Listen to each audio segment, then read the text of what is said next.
కొడుతుంటే అంత ఇప్పుడు ఆ ధైర్యం అయితే మళ్ళీ ఎక్కువసేపు ఉంటే ఇబ్బంది పెట్టడం కూడా నాకు అవి గుర్తు తీసుకుంటా ఉంటే పాప ఆమె ఊలిపోతుంది. మీరు రెబల్గా ఉండేవాళ్ళు.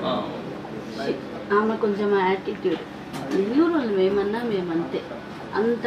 ఇట్లాంటి సిచ్యువేషన్లో ఇష్టమైన వ్యక్తులు కలవడం అనేది ఇంకా డైజెస్ట్ చేసుకోలేకపోతున్నాను.